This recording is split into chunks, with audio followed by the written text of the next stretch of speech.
Israelis are known for their rescue efforts of fellow Jews from faraway places like the Soviet Union and Ethiopia. Less well known are extreme right-wing efforts to save battered and drug-dependent Jewish women from Arab men. Meir Kahane's Kach movement consider their operation to be like rescuing prisoners of war. A number of rehabilitation hostels have been set up by right-wing Kach members from East Jerusalem to the religious Jewish town.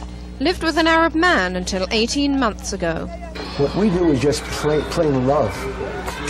We try and give them a large dose of love. Our major role is taking their children and bringing them into Jewish schools. That's our biggest thing. Jewish setting. The movement supports 30 Jewish mothers and their children. Other Jewish women living with Arabs are in contact with Kach, whilst considering offers of help to get them out of what Kach says is a syndrome of drugs, prostitution and battery. Nothing can more prove what we're doing than this little boy here. He could have been throwing rocks now at Jews if we hadn't taken him and his mother away. And he's Jewish now. Rescuing Jewish women from Arab men is a sensitive issue. Some perceive it as racism, while others see it as deliverance from bondage.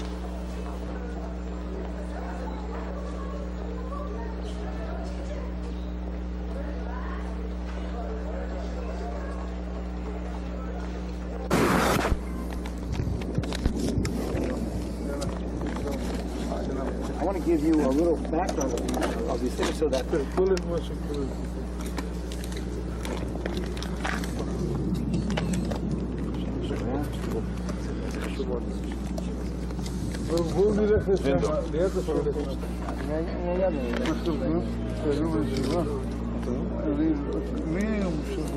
was in the Lebanese war in a tank.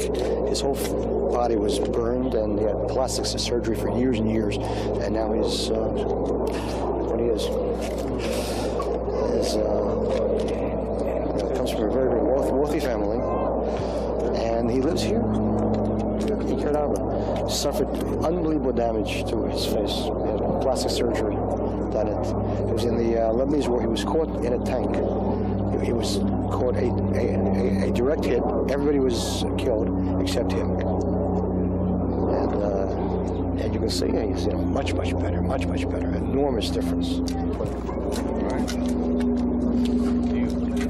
With both cameras. And then maybe we can do the interview up here and so on. Do a little bit of an interview outside. Unless you...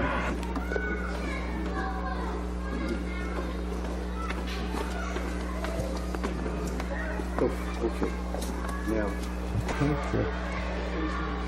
One of the great tragedies of Israel is the fact that there are some 5,000 Jewish women married to Arabs, and many more thousands who, of course, live with them. The fact that the overwhelming number of prostitutes in this country are Jewish, while the overwhelming majority of pimps are Arabs. And this tragedy, which desecrates the Holy Land, is something which has not been dealt with by anybody, and not a single government agency. And so we decided that we would form hostels in which Jewish women who are not only married to Arabs, but don't want to stay married to Arabs because they're battered and beaten, and their children are suddenly raised in Arab villages as Arabs, Jewish children who are taught to support PLO. And there was no place for them. They're afraid to go to the regular hostels because the Arab will simply chase them there. In Kiryat Arba, they will not follow them. And so therefore we have created this branch of hostels. We have several here, several in other settlements, and it's a tremendously, I think it is God's work. And we do it without a penny of government help, not one penny, because it's Meir Kahane. Well, I don't think if it was the devil himself doing God's work, he should also be supported in that area. What kind of a percentage of success do you have when it comes to these women being set free from drug addiction, and what is the future of most of them once they leave here? Well, clearly there is no way that we can possibly give you figures on this. It's extremely difficult. First of all, a certain kind of woman in Israel will run away and marry an Arab, and then having lived for years and years with them, and being battered, being beaten, and eventually drifting into drugs, gives us a tremendously difficult problem. We don't have a whole range of social workers and psychoanalysts and so on. What we do is just plain love. We try and give them a large dose of love. Our major role is taking their children and bring them into Jewish schools. That's our biggest thing. Let's first save those children. And the women, we have a percentage. Just over here, one of the women, Anat, who helps run these places, she herself comes from that. She's a case study in working. She's now married to a Jew. She has a child by a Jew. The child that she had by the Arab is now Jewish, for studying in a religious school. So certainly we have a percentage. If we had the money, we'd have a much higher percentage. But the incredible thing is that doing this, can you imagine, is there one institution in Israel that does anything without government aid? None, except ours. So we do it with love and with nerves, and with God's help. And that's it. Okay. Go ahead, yeah. I think that the heart of the Arab-Israel problem is that people call it an Arab-Israel problem. It is not. It's a fight and a struggle between Judaism and Islam. Our claim to this country cannot be based upon the fact that Lord Balfour, a British lord, decided in 1917 to let Jews come to Palestine. He had no right to give this country, if it was the Arab country, to the Jews. It does not rest upon the fact that the UN voted. Who is the UN to vote to give an Arab country, if it is an Arab country, to the Jews? Our claim is clear. The only reason why Jews have a right to be in this country is because God, who is the landlord of the whole world, gave it to us. He gave it to us. And you don't argue with a landlord when he comes and he evicts tenants like the Canaanites. He says, it's my house and I'm giving it to the Jewish people. And one other thing, we don't have a right to this country. We have to be here. It is an obligation. If the only reason why we are in this country is because of our right, well, people can waive their rights, can give up land. You can give up land because it doesn't belong to us really, it belongs to God. And we're tenants here. And we can give away God's land. And until the Jewish people will learn that, we'll never defeat the Arabs and the Muslims, because half of us in our hearts won't really believe that we have a right to be here. I have no problems. I have no guilt feelings. This is God's land. We are God's people. We're here, and that's it. People like it, fine. If not, go to God and argue with Him. Basically, what's going on here and your involvement. Sure. I'm a physician living here in Kiryat Arba, and I've been called many times to see the women and children who have come here as part of this program, Yad L'Achayot.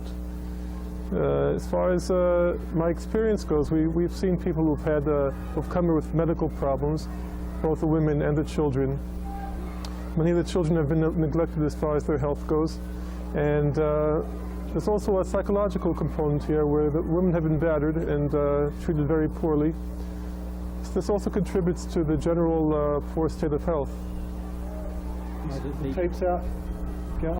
You could just kind of just tell us basically about these women, why they're beaten up in the situations, and why you want to rescue them.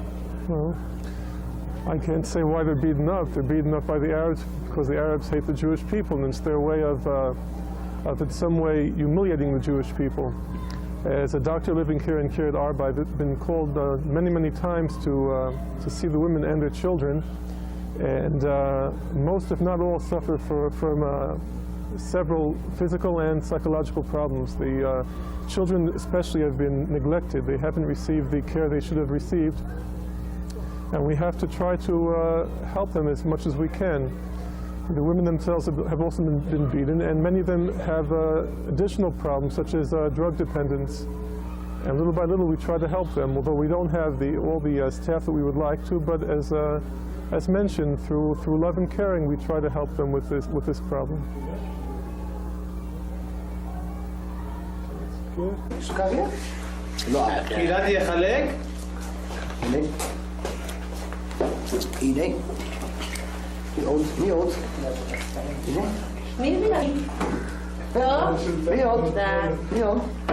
What do you think that is? From the beginning of the Intifada, we have a lot of calls from Arab villages.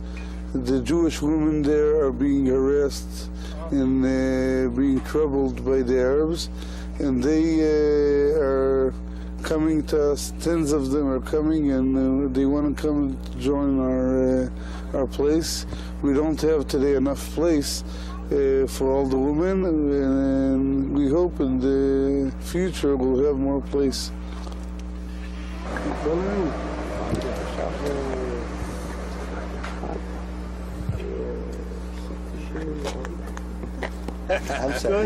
Okay, Rabbi Kahane, in the behalf of B'nai Noach and Dr. Don Crow, who is one of our supporters, we'd like to make a presentation to the work of that you're doing here in Kiryat Arba for the girls, and we're happy to be a part of it. Well, I want to say, first of all, in Judaism, one doesn't say thank you for a mitzvah, for That's right. a commandment. What one says is, may you merit doing more mitzvahs, more commandments. And I want to tell you something, that the concept of B'nai Noah is a thing which I think is one of the most underestimated ones in the entire world. This is part of the Tikkun Olam, of making the universe the way God meant it to be. And you certainly will have our support in that in every possible way. Well, we appreciate it. We're looking forward to our people meeting you in the States and you being a part of our work there. Thank you. Yeah. All right. I think that probably nothing can more prove what we're doing than this little boy here. He could have been throwing rocks now at Jews if we hadn't taken him and his mother away. And he's Jewish now. He's come home. He's come back to Abraham in Hebron. Okay? Or even worse, he could have been a terrorist with something bigger than rocks. Exactly right. In years to come. And that he'll but never now you be. have a Hakma Torah. That's right. Okay? Oh, Gila. Rabbi in the